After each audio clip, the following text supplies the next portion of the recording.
10 facts about every Halloween film that you probably didn't know, starting with the first two movies. Go! Halloween 1978. Number 1. Did you know? Michael's personality was inspired by a trip to a mental hospital taken by John Carpenter while in college, where he saw a young teenage boy with a blank, vacant stare that chilled him to the bone. Well, you probably knew that, as it's somewhat well known. But did you know Michael's name, Michael Myers, comes from the head of the British film distributing company, Miracle Films? John Carpenter's film Assault on Precinct 13 released in the US in 1976 to a cold reception, but it was acquired by Miracle Films for a wide UK release in 1977, where it performed much better. As a thank you, Carpenter named Halloween's terrifying villain after the company's president, Michael Myers. Number 2. The dead Phelps garage mechanic that Michael steals his coveralls from, known as Chris Hastings in the Halloween comics universe and Phelps Jr. in the Retro Realms universe, is actually played by Barry Bernardi, a production assistant on the film. Barry would actually go on to become an associate producer for Halloween's 2 and 3, as well as Carpenter's other films The Fog, Escape from New York, and Christine, before eventually becoming a full-fledged producer himself, executive producing such 2000s classics as The Haunted Mansion, The Longest Yard, and Click. Number 3. The prop knife used throughout the film was an actual kitchen knife, heavily dulled to avoid accidents. This wasn't for authenticity, they just didn't have the budget to make a prop knife. In fact, the film's budget was so tight that any scene requiring Michael to break something, such as the closet door or the window of the station wagon, had to be filmed with Tommy Lee Wallace under the mask instead of Nick Castle, since they could only afford to do one take. Wallace was, of course, the film's editor and production designer, and would go on to become director of Halloween 3, Season of the Witch. Number 4. As I touch on in the 11th Hour, my multi-part series where I map out the Halloween multiverse timeline, which you should definitely check out, link in the description, the original Halloween was filmed almost to the script's letter, with only very minor changes being made to dialogue. There was never any intention of a sequel, at least not until the film went on to earn $47 million. Then, when production on Halloween 2 began, Universal Studios had the genius idea to have the sequel release on the same night that the original film makes its TV debut. However, in order to get the original film on TV, some violence and nudity needed to be removed. This then naturally led to some scenes needing to be added to increase the running time. But since no scenes were cut from the original film, the Halloween 2 crew were tasked with filming brand new material written by John Carpenter to not only pad out the running time, but create more of a bridge for the two film stories. This TV cut would become a highly sought after fan release, and later saw official releases branded as the Extended Edition. Number 5. Halloween may not be the very first slasher film ever, but it's by far the most archetypal, and is the codifier of the genre itself. As such, the amount of homages, references, and parodies made to it are too many to list, but there are some notable ones, including Behind the Mask, The Rise of Leslie Vernon. To give context, The Rise of Leslie Vernon is a meta-slasher mockumentary about an aspiring slasher being shadowed by film students looking to make a film about him.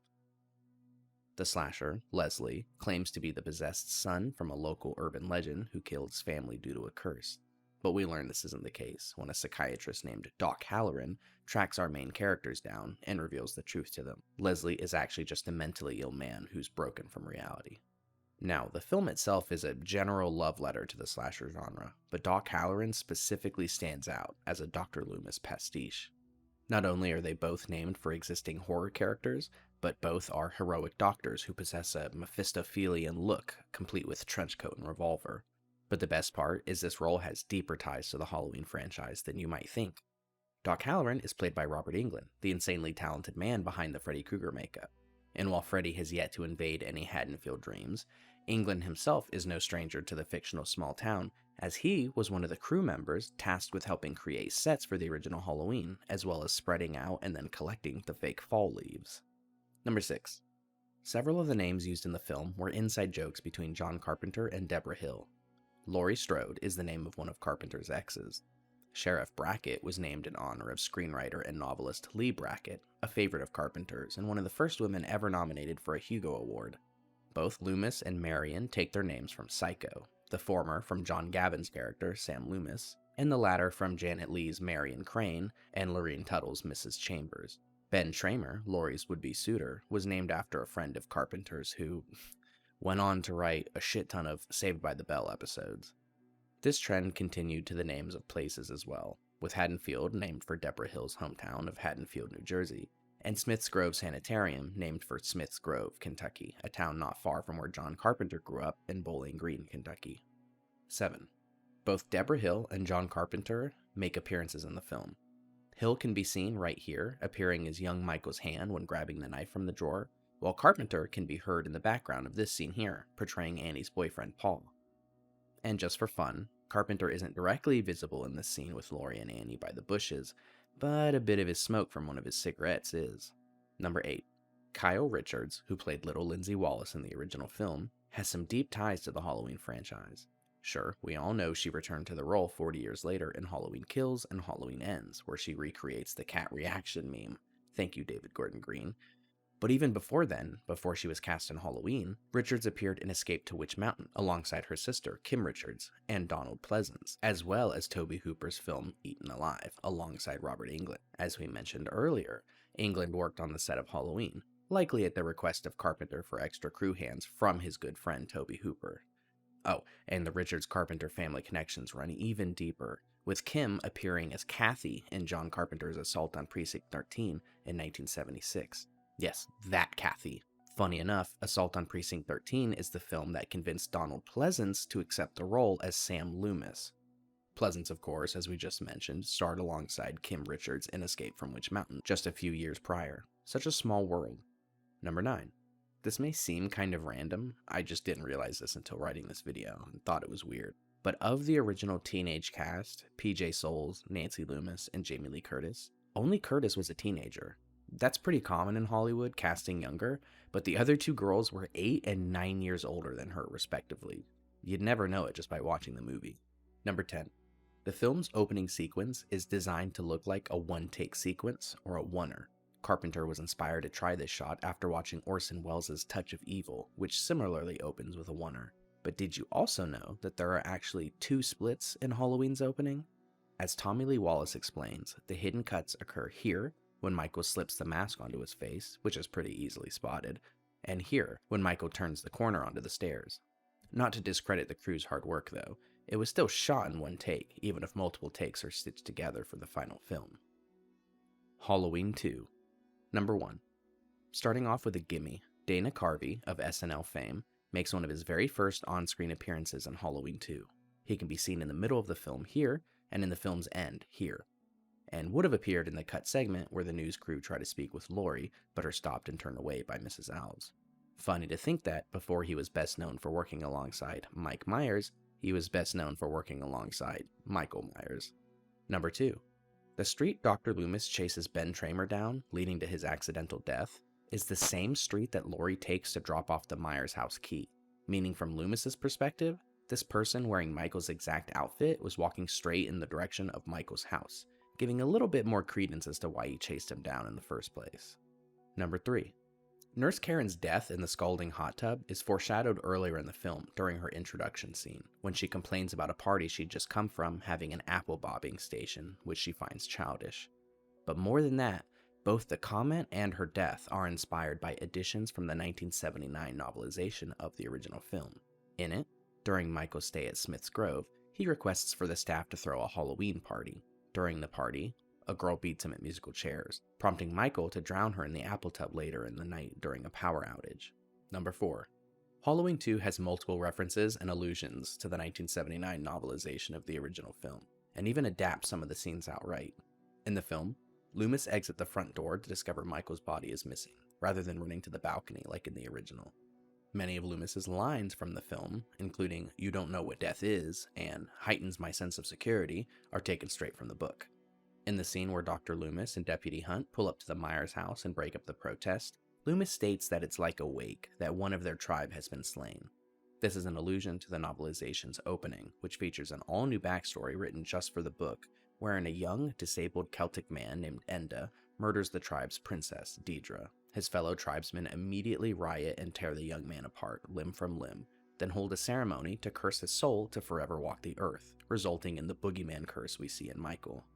And finally, not only does Michael write Samhain on the chalkboard at the school, implying there is some sort of deeper connection to Halloween like Enda's story establishes, But Loomis begins spouting facts about Samhain and the Celts, indicating he's done research into them because of Michael's affliction.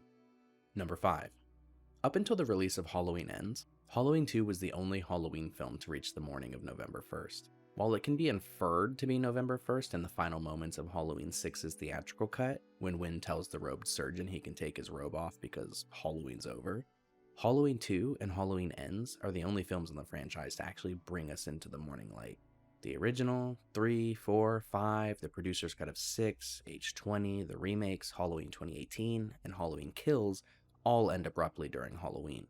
But one could argue that Resurrection's ending stinger, set in the morgue, could be happening on November 1st.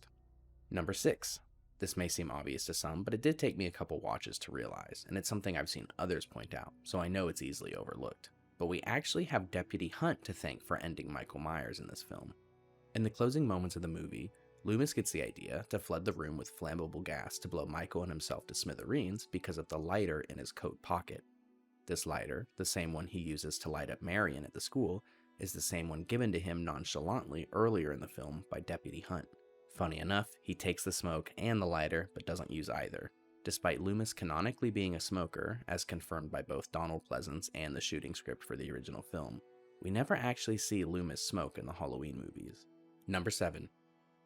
Everyone knows Nancy Loomis briefly reprises her role as Annie when Sheriff Brackett has to ID her body following the Ben Tramer death sequence, but what many don't know is that she's also the voice of the friend calling up Alice in the film's opening. A fitting voice cameo since, as we covered in our section on the first film, John Carpenter has a voice cameo as Annie's boyfriend, Paul. Number 8. Did you know that the director of Halloween 2 would go on to direct Halloween Resurrection? Polar opposite entries, right? Yeah, you probably knew that. But did you know that Laurie Strode has more dialogue in Resurrection than she does in Halloween 2? Really goes to show how little she was used in that first sequel. Number 9. Most of the deleted scenes are pretty well known. You've got the producer's death and Michael stealing her car, Rick Rosenthal's cameo, much of the hospital's staff dialogue and character scenes. But one scene not mentioned very often that you may not have heard about is the monkey toy scene. In the film, Michael visits the children's ward of the hospital, much like he does the nursery, but he accidentally activates a toy monkey that claps a pair of cymbals. This alerts Nurse Karen, who pops into the room to turn the monkey off.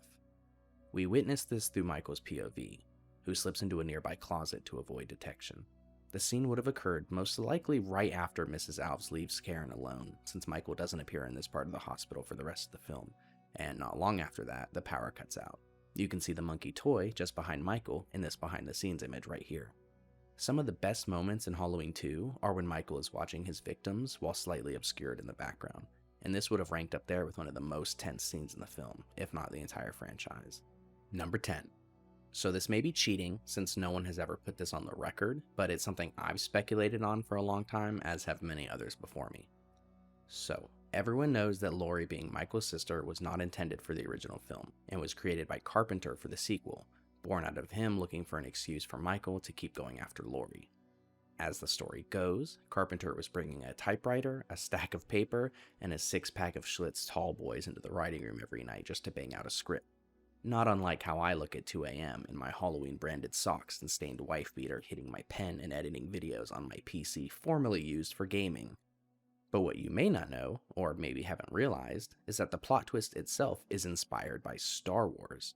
Hear me out. Star Wars was released in 1977, a year before the first Halloween movie. Carpenter likely saw the film, as most did. The sequel, Empire Strikes Back, released in 1980, to an even bigger, warmer crowd than the first, and no doubt Carpenter saw that one too, because the Myers sibling twist is a direct copy of the I'm Your Father reveal in Star Wars. The Vader twist does 3 main things. It recontextualized Vader himself, who in the first film was a rather one-dimensional, explicitly evil character with no hint of a deeper humanity. It recontextualizes Luke's relationship with his loved ones, showing his family has been divided between this political line. And it recontextualizes Vader's narrative purpose in the previous film, no longer a faceless general taking orders, but a dark reflection of our main character. In Halloween 2, learning that our protagonist and antagonist are related does the same thing. Michael himself is recontextualized from faceless evil to personal evil. It recontextualized Laurie's relationship with her loved ones as she learns her childhood was essentially a lie. She's from a different family, from the Myers family. And it recontextualizes Michael's role in the original film, from that of an opportunistic killer to something far more deliberate and targeted. It's also important to note that writer Lee Brackett, who we mentioned earlier in the film and who served as the inspiration for Sheriff Brackett's name, would go on to write the initial screenplay for Empire Strikes Back. In fact, while some history revisionists like to disparage and diminish Brackett's contributions to the finished film, the general beats of the story all stem from her screenplay, including the Battle of Hoth, Yoda's introduction, the asteroid field chase, the love triangle, Cloud City, and the Vader battle at the end. Do I think the twist was deliberate as a second homage to Brackett? Probably not. While it's no secret Carpenter was not a fan of Star Wars or Lucas's style of science fiction, he's still a fairly honest person, so I feel he would have given her credit for the story decision by now. No, I and many others speculate this was a subconscious choice. Both franchises saw their first 3 films released between 1977 and 1983, meaning there was lots of parallel development, and Carpenter was grasping at straws when writing Halloween 2. When you're writing to meet a deadline, these things happen. And this wouldn't be the last time Halloween subconsciously copied Star Wars, with Halloween 2018 lifting The Force Awakens' requel-style sequel approach to similar success. And funny enough, though it's unlikely Carpenter was privy to this knowledge when writing Halloween 2, Lee Brackett's script for Empire doesn't establish Vader as Luke's father. In fact, it establishes he's not Luke's father, but it does include a secret sister to Luke that he didn't know about. And finally, to show how close-knit Hollywood is, and to bring this full circle with an earlier fact from our video, Mark Hamill, the, no pun intended, star of the Star Wars trilogy, he got that role thanks in part to the support of his roommate at the time, Robert Englund. Meaning Robert was out here in the 70s setting up some of the most iconic legacies in Hollywood cinema before starting his own just a few years later. And that was 10 facts from the first 2 Halloween movies. If I mentioned something you didn't know, please consider giving the video a like. It may not seem like it does much, but it actually does a lot. If you're a fan of the Halloween franchise, or slashers in general, you should consider subscribing, as we've got plenty of stuff in the works. But before we go, I need to give a special thank you to our Camp Crystal Lake counselors: Jeremy Dunham, Weiss Belladonna, One Piece Fan 884, Richard McCool 1763, and Sean Mulholland. Your support helps this channel tremendously. If you'd like to become a member of the Haddonfield Registry, you can join right here on YouTube as a channel member, or head on over to Patreon, link in the description, where you can pick from 3 membership tiers, depending on how involved you want to be with the future of the channel. For the Haddonfield Registry, I'm Mr. October. Good night.